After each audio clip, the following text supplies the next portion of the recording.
you want to fix this? Yes. Here's how you do it. So come on over here, get your heat gun and extension cord, and you want to turn the heat gun on. Then you want to come over here to your car door, open it, just in general.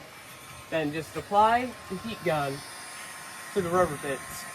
May take a while for it to heat up, but it will heat up eventually.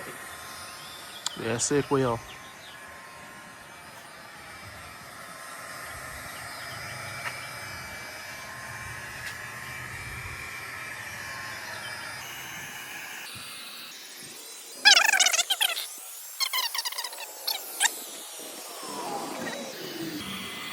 I feel like that's enough. Getting toasty. Alright. You filming? Yep.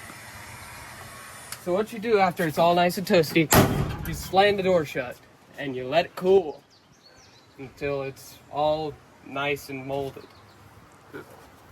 Then, and that. That's how you do that.